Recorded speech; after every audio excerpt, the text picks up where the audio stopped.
మనిషి పుట్టిన క్షణం నుంచి మొదలయ్యేది జీవితం కాదు, మొదలయ్యేది ఒక ప్రయాణం. వెల్లకిలా పడుకున్న చిన్న శిశువు బోర్లా పడుతుంది, లేచి కూర్చుంటుంది, పట్టుకుని నిలబడుతుంది, తప్పటడుగులు వేస్తుంది, తరువాత నడుస్తుంది, పరిగెత్తుతుంది. అలా శరీరం ఎదుగుతుంది.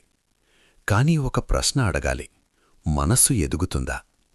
బాల్యం వస్తుంది, కౌమారం వస్తుంది, యవ్వనం వస్తుంది, వృద్ధాప్యం వస్తుంది, చివరికి మరణం వస్తుంది.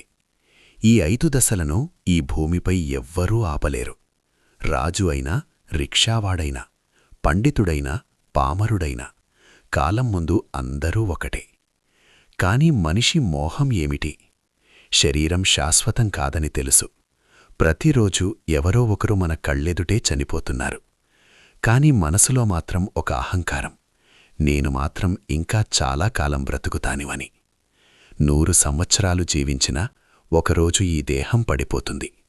ఆ రోజు వచ్చిన తర్వాత మన ప్రాణమైన శరీరాన్ని ఒక్కరోజు కూడా ఉంచం, దహనం చేస్తాం. అందుకే దీనికి దేహం అని పేరు. దహన యోగ్యమైనది కాబట్టి దేహం. అయితే మనం ఎందుకు ఈ దేహంపైనే అంత మోహం పెంచుకుంటున్నాం? పుట్టినప్పుడు పండగ జరుపుకుంటాం, చనిపోయినప్పుడు ఏడుస్తాం. ఇదే మోహం.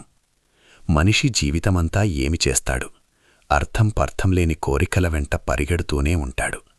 చిన్నప్పుడు బొమ్మల కోసం ఏడుస్తాడు, పెరిగాక మార్కుల కోసం పరిగెడతాడు, తరువాత డబ్బు కోసం పోరాడతాడు, అంతకంటే పెద్దవాడైతే పేరు కోసం తపిస్తాడు. కాని ఒకసారి ఆగి ఆలోచించాడా, నేను ఎవరు? ఈ శరీరమేనా నేను? శరీరం పోతే నేను పోతానా అని? ఈ ప్రశ్న అడిగిన రోజునుంచి మోహం కరిగిపోతుంది. మనము ఈ దేహం కాదు, ఈ దేహంలో ఉన్న చైతన్యం. దేహం మారుతుంది, బాల్యం నుంచి వృద్ధాప్యం దాకా రూపం మారుతుంది. కాని నేను అనే అనుభూతి మారుతుందా? అదే ఆత్మ.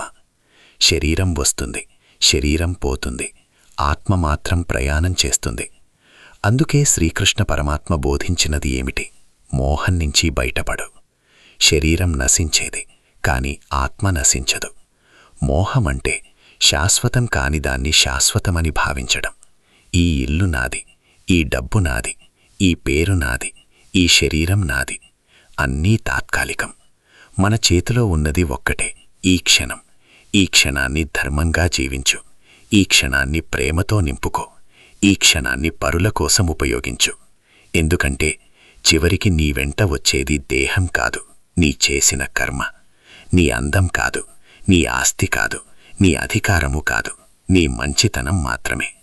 అందుకే ఆత్మస్వరూపులారా, మోహం తగ్గించండి, అహంకారం వదిలేయండి, శరీరాన్ని సంరక్షించండి. కాని దానిపైనే జీవితం కట్టిపెట్టవద్దు. ప్రతిరోజు మనసులో ఒక్కసారి గుర్తు చేసుకోండి, నేను ఈ దేహం కాదు, ఈ దేహం నా వాహనం. అప్పుడు భయం తగ్గుతుంది, అహంకారం కరుగుతుంది, లోభం తగ్గుతుంది. మరణం గురించి భయపడకండి, మోహంతో జీవించడం గురించి భయపడండి. ఎందుకంటే మరణం ఒకరోజు మాత్రమే వస్తుంది. మోహం ప్రతిరోజు మనల్ని మాయ చేస్తుంది. మోహం నుంచి బయటపడినవాడే నిజంగా జీవిస్తాడు. మోహంలో ఉన్నవాడు బ్రతికున్నా బంధీలోనే ఉంటాడు. అందుకే ఈ రోజు నుంచి నిర్ణయం తీసుకోండి, శరీరాన్ని ప్రేమిస్తాను, కానీ దానికి బానిసను కాను. జీవితాన్ని ఆస్వాదిస్తాను, కానీ మోహంలో మునిగిపోను.